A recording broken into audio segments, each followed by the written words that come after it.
Imagine this. It's a quiet autumn evening in Oregon. The leaves are crunching under your boots, your loyal dog's leading the way, and everything feels normal, peaceful even. But deep in those woods, something else is watching. Something tall, something covered in fur, and it's just not out for a stroll. In today's video, we're diving into a chilling firsthand account of a man, his dog, and a walk that turned into a brush with the unknown. Was it Bigfoot, a wild man, or something even stranger? Grab a flashlight and a friend because after this one, you won't want to walk your dog at night alone again.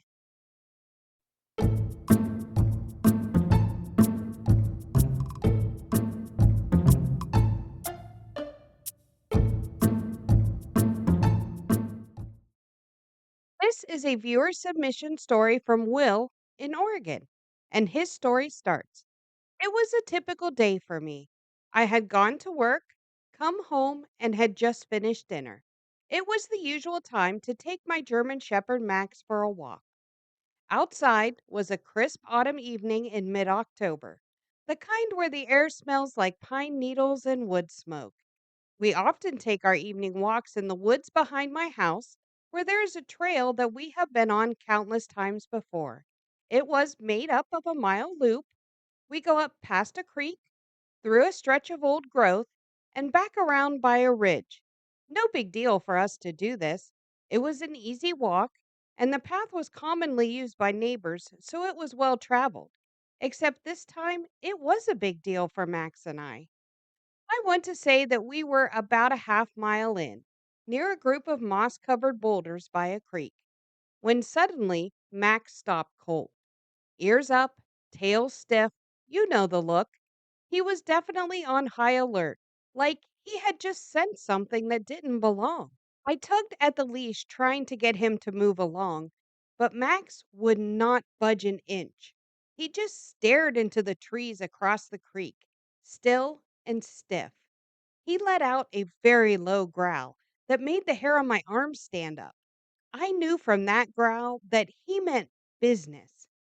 After a moment of trying to get him back to walking, I heard it, a heavy crack coming from the trees, like a branch snapping under the weight of something massive.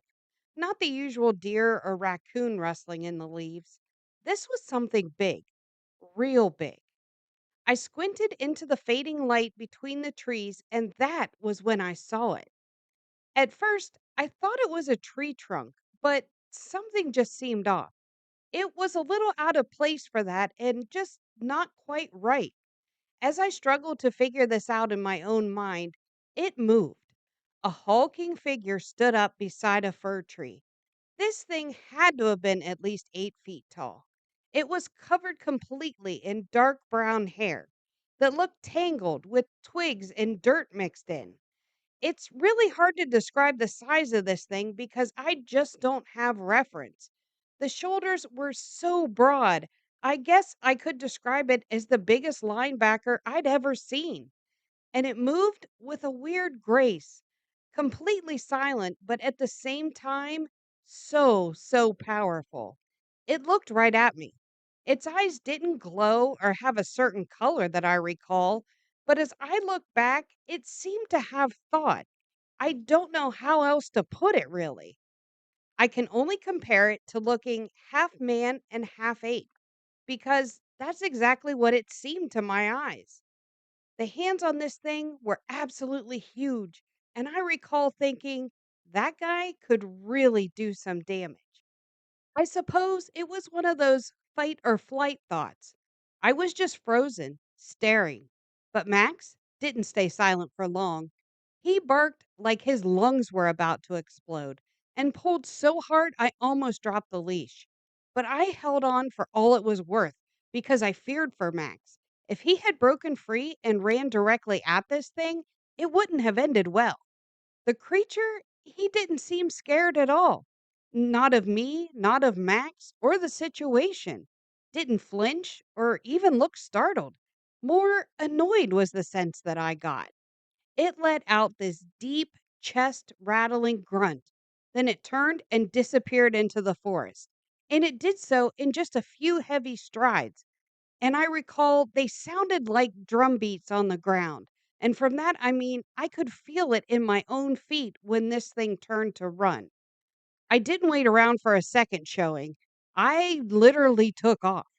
Max practically dragged me the whole way. We didn't stop until we were back on the porch. Both of us seemed to be panting and wide eyed staring at each other. Maybe he was in as much disbelief as I was. And at first, I didn't tell anyone about my encounter. Who would believe me? But a few months later, there was another sighting about 2 miles from mine with the same physical description. It got our neighborhood talking, and it turns out I was far from the only one to have seen it. After our sighting, Max wouldn't go near that part of the woods anymore. He won't even bark in that direction. There was a few times I threw his ball to the tree line that leads to the path. Not once would he go and retrieve it. It really left a memory with him, too. I don't walk down that trail anymore. I still walk Max, but we stick to open fields where the only things you might run into is a squirrel or a rabbit. And sometimes at night on my porch, I swear you can hear heavy movement in the tree line at the edge of my property. It's as if something big is still out there. Now, whether that's my mind playing tricks on me after the encounter or he's still there, I'll never know because I'm not venturing that way. Thanks for listening to my story. Have a good one and keep doing what you're doing. Will. So, what do you think? Was it a Bigfoot, a legend come to life, or something we're just not meant to understand?